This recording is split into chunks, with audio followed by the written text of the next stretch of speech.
Our coverage continues of the LA wildfires, and with those strong winds returning to the area, it could hurt the progress firefighters have made this weekend. Yeah, right now all four fires have burned more than 62 square miles, larger than the area of San Francisco. The Palisades fire was 11% contained, and crews have been able to contain 27% of the Eaton fire. But as we've reported, at least 24 people have died, and officials say that number unfortunately will rise as crews search through those homes that are destroyed. Yeah, and we've also learned that in the last hour, 2 more Arizona strike teams have been sent in to help fight these fires.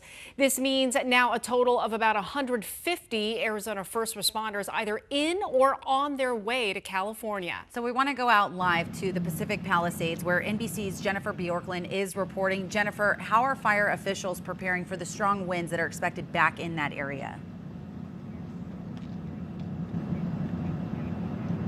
Trim, Rachel, they have strike teams set up around some of these neighborhoods where a lot of homes are burned, and then every now and again there's one that is not burned. Well, they have a plan. If the embers kick up, if the wind changes, they have those strike teams. And as you mentioned, you have Arizona firefighters. We have fire crews from Mexico that trained at March Air Reserve Base over the weekend and came to the Palisades fire this morning. And we have those Canadian super scoopers that have been scooping up water right out of the Pacific Ocean and dropping it now that the winds are calm.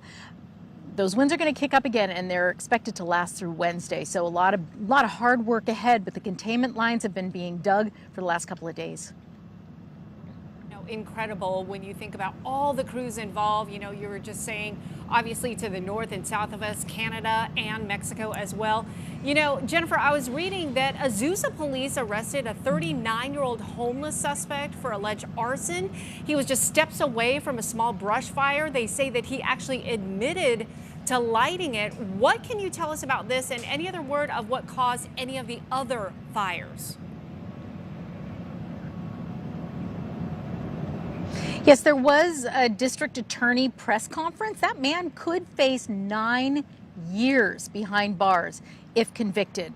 Now, that has nothing to do with this fire here. And in the Palisades, there's been talk that there were some fireworks that were going off for the New Year. New Year's Eve and New Year's Day, people were setting off fireworks at the top of Palisades Highlands near a trailhead up there. They dropped water on those with helicopters. They put that fire out, but the fuel is so dry. The shrubs are so, the moisture is so low that it is possible and probable, we've seen this happen before, that the roots were burning underground and that the winds kicked up, you know, a week later and blasted fire down the mountain. That is possible. So that's one cause they're looking at. But one thing is for sure, the arson investigation is underway in all the fires that are burning in Southern California. And in most cases, they can generally pinpoint the ignition point and the cause. Lastly, Jennifer, before we let you go, of course, you've covered many wildfires throughout your career, but what has struck you the most about what's happening right there before your very eyes in LA? You know, a lot of insurance companies have pulled out of California because of catastrophic fires, and it's mostly because of the geography, the canyons, the old forests. But this is so different. We heard from one homeowner who was just re-upped by State Farm because they're in a no danger zone. Right here in Pacific Palisades was not a danger zone for flood nor fire because the mountains are that way. This is not a canyon. This is not an obvious route where wind would funnel down. There's not a forest around. So that, I think, has been the most striking thing for most of us who've covered fires in the western United States and specifically in California, that these fires are different from anything we've ever seen before. All right, Jennifer, thank you so much for the very latest.